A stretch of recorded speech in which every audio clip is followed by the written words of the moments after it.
Hello everybody, it's Jackson Fulcher here, and yes, if you couldn't tell by the opening of this video, by the title of this video, we're going to be doing things a little differently for this video right here.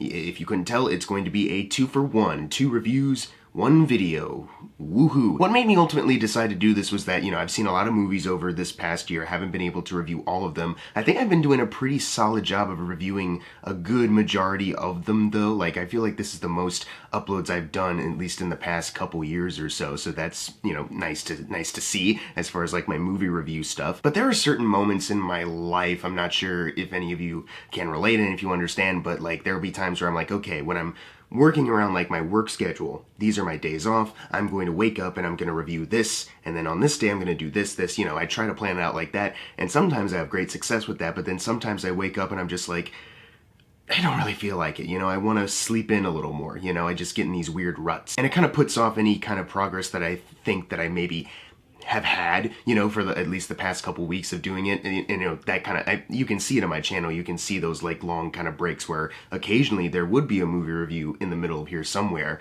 It's kind of just extended to like, well, 2 weeks later he did another movie that maybe is a late review or maybe it's a current one, who knows. So doing a couple reviews in one video is an easier way of, talking more about certain movies, but also limiting how much time I'm going to be doing filming them, but also what kind of made me decide that was, these 2 recent movies that I've seen, they actually have some interesting parallels that I thought would be interesting to discuss together, you know what I mean? They're very alike in a lot of ways, and I was trying to think like, well, which one do I want to review first? This one is, it came out a while ago, but this one's like the most recent, so maybe I want to jump on that. And after thinking about it, I was like, it might just be better to just do both because they're actually very similar in some ways. Those movies, of course, being West Side Story and Nightmare Alley, movies made by 2 filmmakers that have gained quite a reputation. You might say that they are legendary in a lot of ways. I think more people will agree with the Spielberg one, but I am not.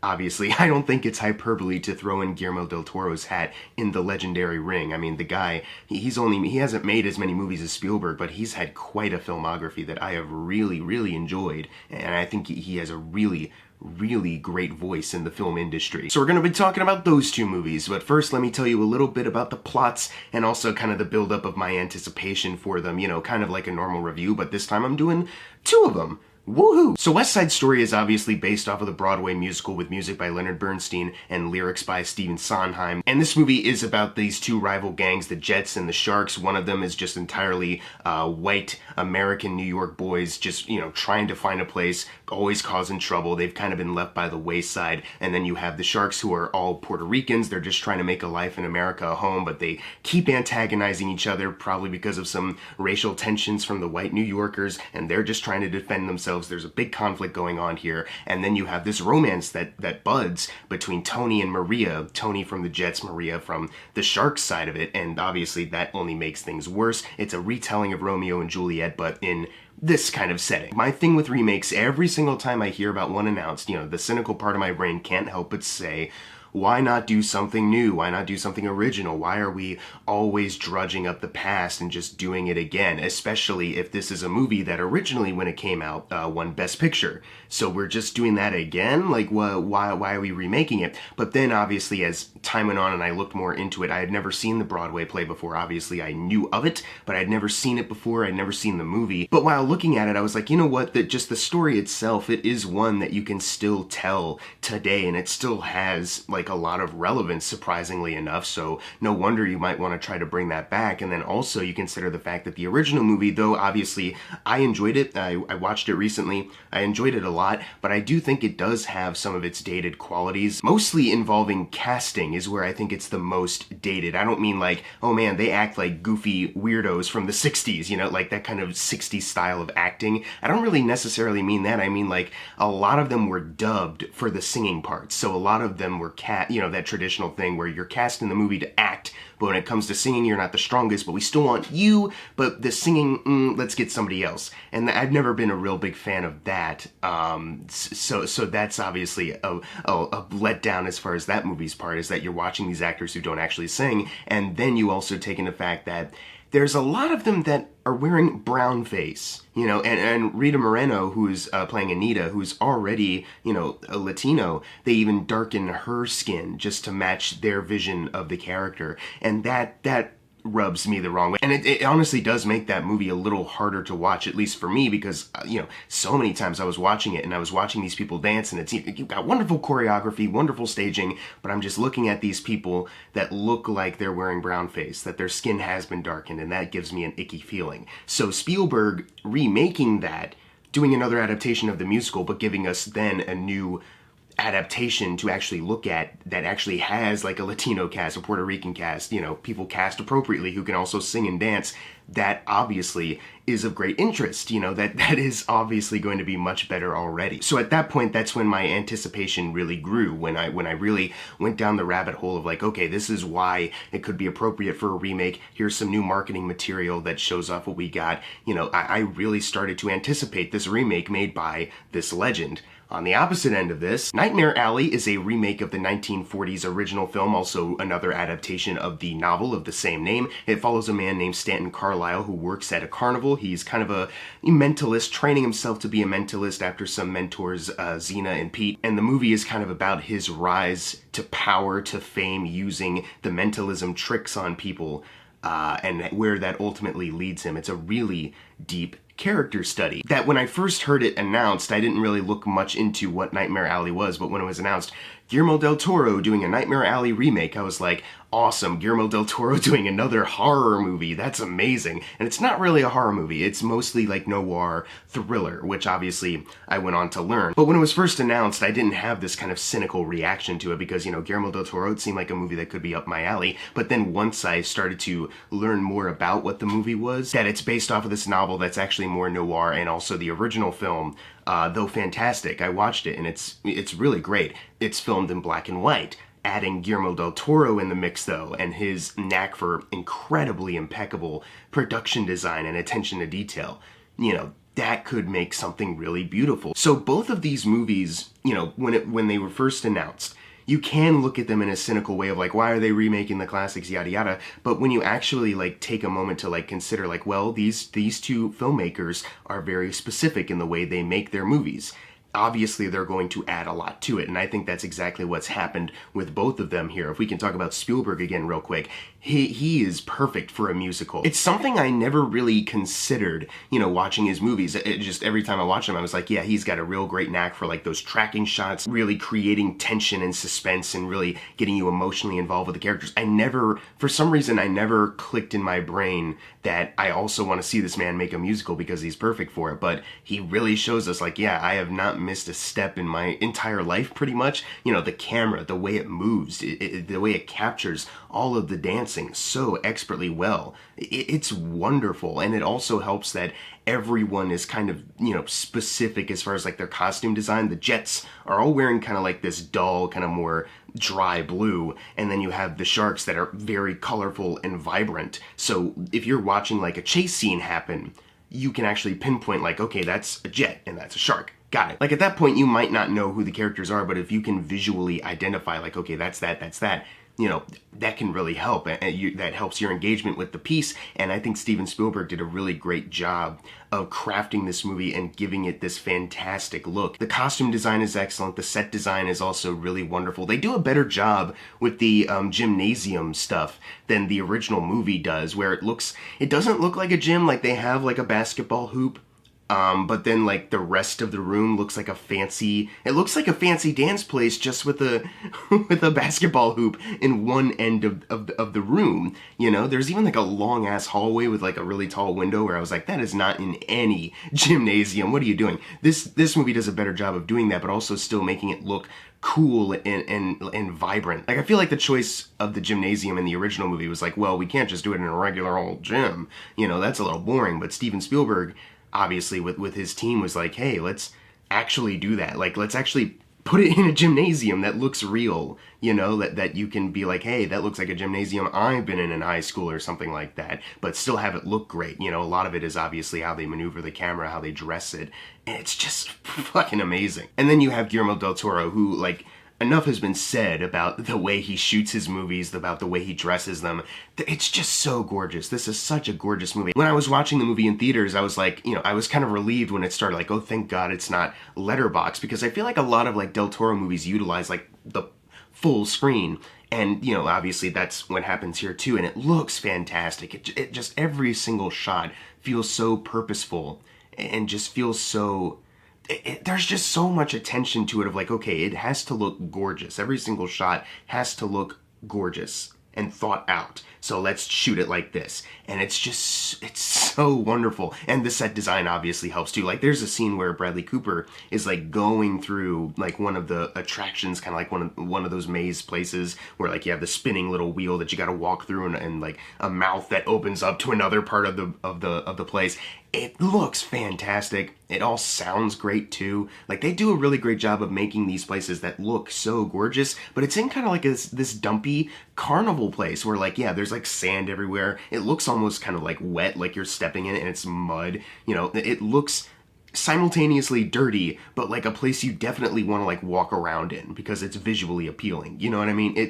It's so good, and obviously the costume design is great on that movie too. You have these people dressed up in these carnival outfits, but then like the old-timey clothes that feel really lived in. I thought they did a really great job of that. And music for both of these movies I think is something that really helps engage the audience. Obviously, for West Side Story, they just had to use Leonard Bernstein's original compositions again. I believe like for this new one, it was like David Newman. They brought in David Newman to come in and make sure everything sounded right and make sure those original compositions still worked and all that, which is obviously fantastic.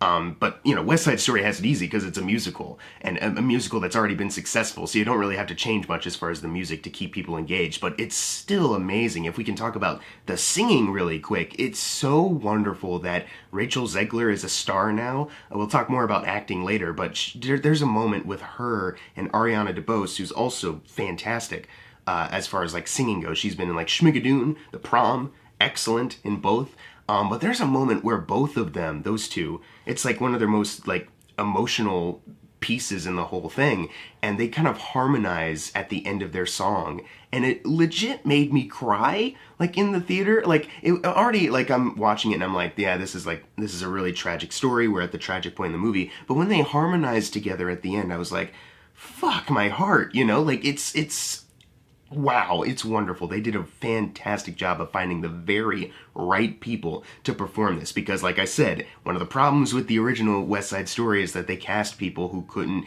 sing it. So even though the singing does sound good because they dubbed it later, so there is a little bit of me that's always going to think about that, how there's kind of this disconnect. But with this, you feel the heart coming from the person, coming from the voice.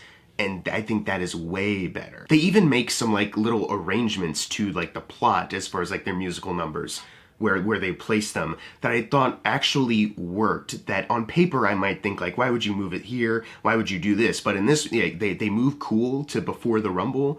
Where originally it was like after, and it's like the Jets are trying to like keep cool, come on, whew. And here it's kind of like Tony trying to convince Riff like, hey, just keep it cool, let's not do a rumble. And it's like this wonderful kind of like fight dance scene where they're like fighting over grabbing this gun, and it's actually really well choreographed and really intense. When you make changes to something that's already been done, but it still kind of works, and narratively you're like, ooh, this could actually like go any direction now, I guess. I think that actually creates a better experience. They even moved I Feel Pretty after the Rumble, where originally that was before. It introduced the audience back into the play after the intermission, at least for the movie. Like I said, I have not seen the play. I don't know if this is like more faithful to that or not. But they moved I Feel Pretty till after the Rumble, and I thought like, on paper, that sounds like a bad idea because that's like a joyous, happy kind of song after the Rumble, which is like the kickoff of the real tragic stuff.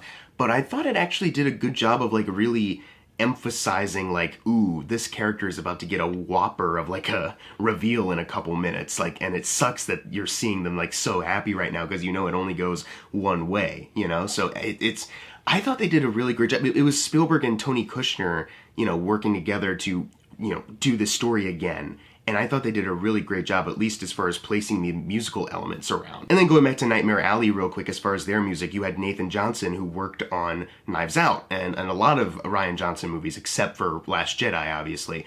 But Nathan Johnson was doing the score, and it's weird because it wasn't something I was thinking about, because usually Del Toro collaborates with Alexander Desplat. And when I was watching the movie, I was like, this is a great score, another winner for Desplat. And I already knew that Nathan Johnson was doing it, but then once his name popped up in the credits afterwards, I was like, oh yeah, that's right. That's right. They couldn't get Desplat because of like scheduling conflicts. That's actually amazing, because Nathan Johnson did a really wonderful score for that movie. Another thing I really love about this movie is like just the stories themselves, the way that, you know, Spielberg and Del Toro have decided to tell these stories again, but, you know, add their own twists and little differences to the original films at least.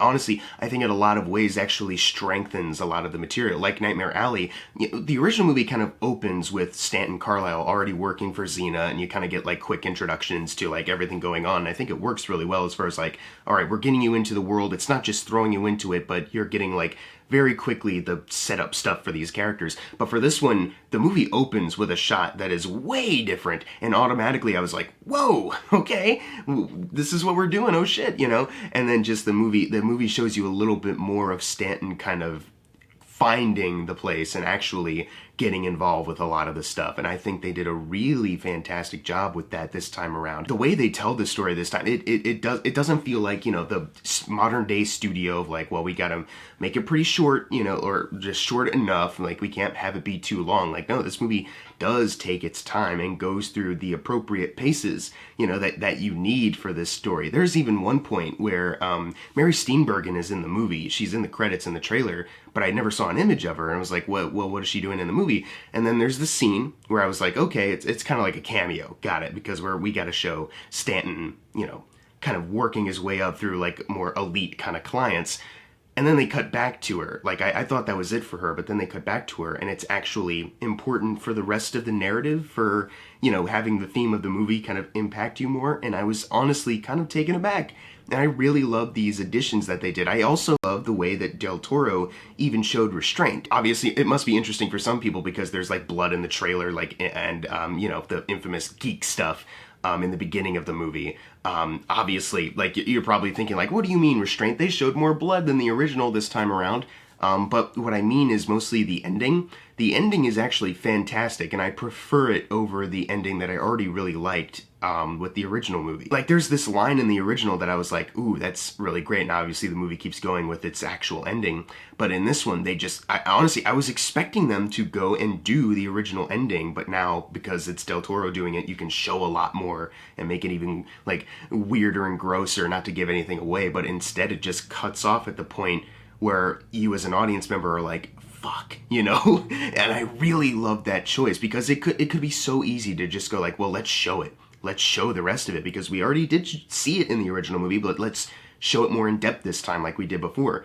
But they're just like, nope, this is thematically the most amazing part to end this movie on, so let's do that. And I thought that worked so well. It's a fantastic ending. One of my favorite endings of the year. And obviously with West Side Story, you know, they switched some songs around, obviously, which, you know, obviously does change up the narrative, at least as far as, you know, dulling out the information. But as I said before, the West Side Story is the kind of movie that has a plot that can still kind of be relevant and applied to some of today's stuff, you know? So seeing that again, and seeing, you know, Spielberg and Kushner work with that once again, I thought was really great. Like, there's this great scene with Corey Stoll as Lieutenant Schrank, where he's kind of laying it out for both of them, for both gangs, where he's like, hey guys, you know, he's basically kind of telling them, just not as straightforward as I'm about to, but he's kind of telling them like, you know, you guys are kind of in a very similar position, like socially, and even though you're fighting over like territory, none of it matters, because this is about to happen to you guys, and you're both in it, you know, and you would think that you would actually maybe get along and put all this petty stuff aside because it doesn't matter. That's always something that I kind of like the idea of in the original movie, that like, hey, they could probably, in some cases they can get along in the original movie where they have to avoid the cops, like, hey, let's put our arms around each other, cops are looking at us, all right, let's get back to business, you know. So it's always been that thought of like, you know, if you guys actually like weren't so, if there wasn't such heated like underlying like racist themes with a lot of the Jets members, that didn't cause the Puerto Ricans to be, you know, defensive. And, you know, obviously this fight, you guys might actually be able to get along, you know, just be decent people. So seeing that kind of theme once again for the new one, obviously they didn't work it out, they kept it in, and I think it's important to hear about, honestly, because I do think the Jets are kind of like that problematic. Like, they have that scene, G Officer Krupke, where they kind of lay out like, man, all these reasons for us to be bad, and they kind of do it in a jokey way, but it's like, you know, there is like some, it's a great song, obviously, intentionally it's like that, but there is that underlying thought of like, man, these guys just have a lot of like messed up personal lives, and they've transferred that anger to this other group of people that has nothing to do with it, just because they're different and they're new and they recognize that some of their opportunities are being taken by them. It's actually really fucked up of them, you know, to have this kind of fight, this duel, this war. So you have great music for both of these movies, great storytelling on display in every single department, great filmmaking for every single thing with sharp editing, sharp camera movements, sharp choreography, staging, everything. And then the cherry on top is obviously the acting, you know. There's just so many wonderful performances in both of these movies. I wanted to talk about Nightmare Alley first because Bradley Cooper is someone who I don't think is being talked about enough for a Best Actor nomination. And I thought he absolutely killed this role. You know, he kind of has like this gentleman, you know, southern twang to him. And then just seeing that kind of get more exaggerated, seeing his character change throughout the course of the movie, and he plays it so well. It's a lot of emotion to go with, and he makes some choices that are, you know, crazy.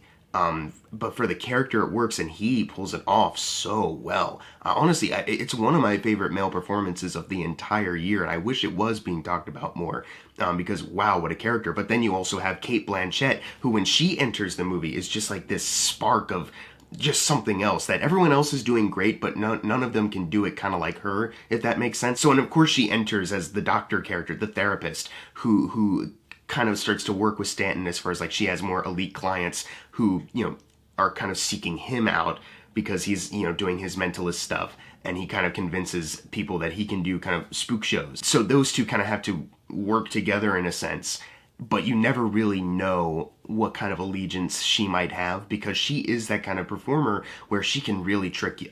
You know, you might be thinking like, well, yeah, you know, she's exactly this person, but then more scenes play out and you're like, well, I don't know, like she's acting in this way, so maybe not, or maybe, I don't know. And you never really know until like the very end of her screen time, which is wonderful. Cate Blanchett killed it in this movie. She's so fun and just devilishly good. Like, there's even a way that like Richard Jenkins, you know, wonderful man, wonderful actor. The way he calls someone a motherfucker at one point is just so, it's such a great choice. I don't know if it was like Del Toro like pushing him to say it that way, or if that was him like, I think this is going to be a great way to say this, you know. But either way, it's just such, it's so good. Because there's no moment in this movie where, you know, you're watching someone and you're thinking they were just told to say their lines and that's it, or they just don't want to be here. You know, there's just enthusiasm in life, you know, brimming from every single character in this movie. Like, you know, Willem Dafoe is just fucking fantastic in this movie. He's just so much fun to watch every single time he's in a movie because he's got that voice, but it's what he does with his material in each project that really draws you to him as well. And this character, they give this character more to do than the original. I don't even really remember that character being that much of a prominent figure. But this time around he is, and he's got a lot of great stuff to work with. But then you also have David Strathearn, who, you know, he's also a really fun actor because he also has like a specific kind of way of talking. But in this, he's a drunk. He's kind of like trying to keep up like a showmanship kind of act, but he can barely keep it up. Toni Collette, playing his wife, you know, is kind of over it too, and you can kind of tell she's also really great in this. There's so many great performances in Nightmare Alley that are so fantastic. And then you have also Rooney Mara, who plays Stanton Carlisle's girlfriend, wife. They kind of grow an attraction for each other, but you can never really tell how much, at least for me, you can never really tell how much Stanton actually like really cares about her, because they give you kind of like this necessary backstory where you can kind of buy her like immediate kind of fascination with like a handsome strange man like Bradley Cooper is at the start of the movie. You can kind of buy that from her. He's got all these, you know, ideas on what the future is going to be like, and he wants her to join her. Of course, this kind of character that they've established will want to join him, but you can never really tell, at least for me, if he feels like it's like a genuine relationship, because even before he kind of gets more famous and there's a little bit more tensions in that relationship, even at first I'm kind of looking at the way he looks at her and kind of, you know, now his attention is on her, and it's kind of like, well, I don't know if it's kind of for show or not, you know, if he's thinking like, well, this is the kind of girl who would come with me if I promised to have a completely new life, completely different kind of performance to give, you know. And I thought that was a really nice touch. I guess I can't prove if it was intentional or not, but I thought it was a really nice touch as far as, you know, working with those characters and working with those actors to act the way they do. They're incredible. And going over to West Side Story, it's a lot of new faces. It's a lot of people that you have not seen before who may have only done musical theater before and now are getting their big break, and it's just fantastic. I've already mentioned Ariana Debose. You know, she's great in Schmigadoon and The Prom, but as far as like her acting, not singing, she's also really great here. Anita is the character who, when the tragedy kicks in, she kind of gets it the worst in a lot of ways, and Ariana Debose carries it so well. Like, it's so sad how it starts off, and she's fun, she's lively. Her chemistry with David Alvarez, who plays Bernardo, who, by the way, he's also really great in this, their chemistry is really great too.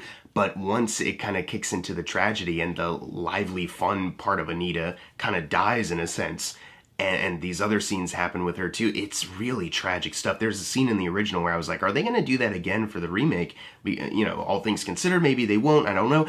And they kind of do. They do it in a different way, but it's there, and it's just so heartbreaking. Once it, like, same as it was in the original. It's super heartbreaking and tragic. And honestly, if she gets like a supporting actress nomination, not going to be surprised at all, because she's fantastic and she deserves it. Rachel Zegler, this being her film debut, is also fantastic in this movie. You know, it's not just like, well, she can sing really well.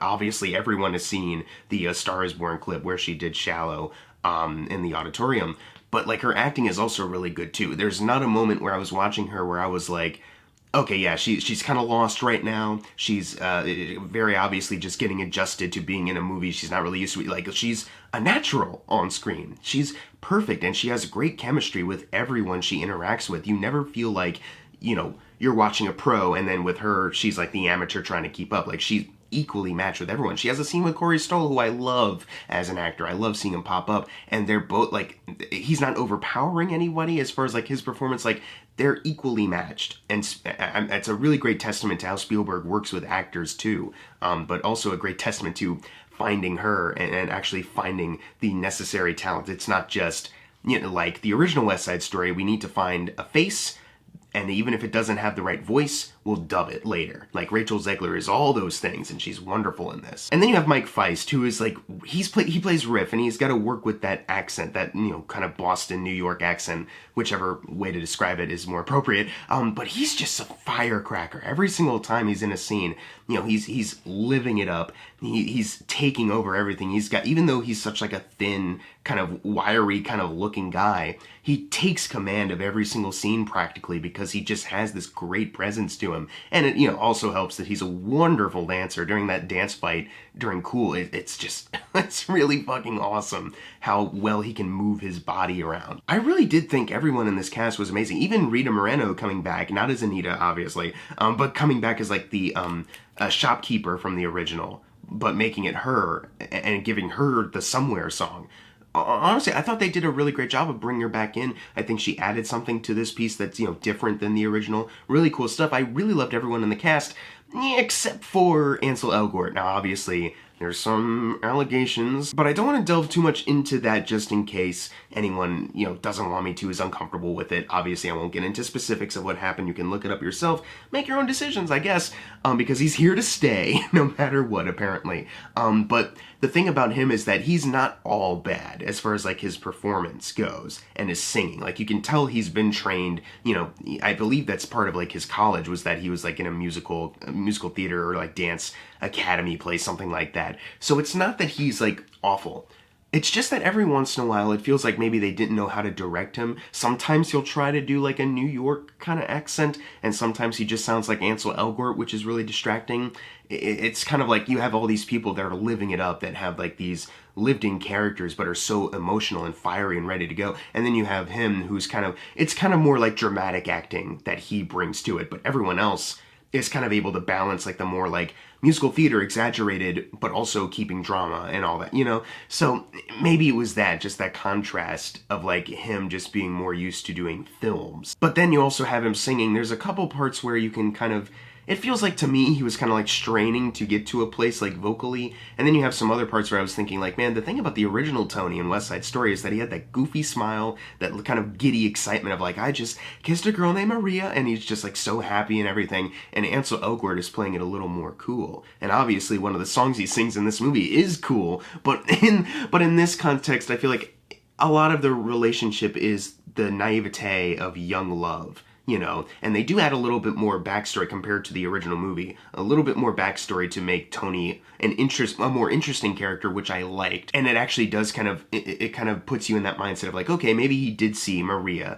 and because of this stuff that happened to him before, he started to think all these things, but like I said, another part of that is the young naivete of it all, and he kind of doesn't capture that. So I thought he's not awful in this movie, but maybe miscast in the sense that it's just not always there, or just Spielberg didn't really know how to direct him maybe, because there's like 2 specific parts, and it's all during the balcony scene where he feels really stiff. And I was like, oh no. As far as any other issues, I think it's just a thing I had with the original, is that the ending, although thematically it's a great way to end the movie, there's just a couple things where I'm thinking like, well, I want to know what happened next. And it's really just more, you know, I'm so engaged with all the characters, I'm so engaged with the story, I want to know what happens with Anita and Maria after the movie ends. You know, I do want to see what happens with that, and you never do. And that's kind of it. Just those 2 things for West Side Story. For Nightmare Alley, my only real issue with that is that it's a thing with Guillermo del Toro movies, I think.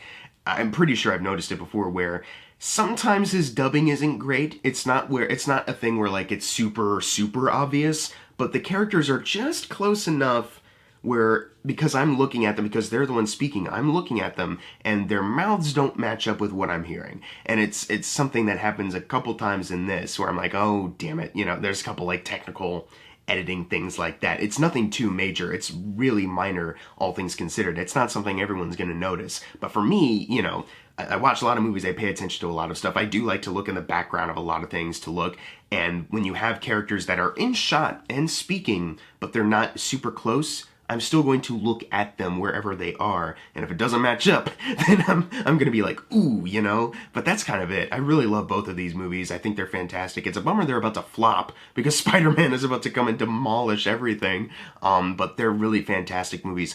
I'm gonna give West Side Story an A-, and I'm gonna give Nightmare Alley an A. I thought both of them were amazing, really well done jobs. There's a reason why I wanted to talk about both of them, because I think it's a really great understanding of when you have like a legendary filmmaker, or just a filmmaker that is proven to have some kind of vision, some kind of auteur-like sense to them, where they can take some of these classic movies and make better decisions, make new decisions that maybe enhance the material and gives us a better adaptation of something. But if you've seen both of these movies already, leave in the comments below what you thought of them, and as always, thank you guys for watching. Make sure to subscribe. I'm Jackson Fulcher. See you guys next time.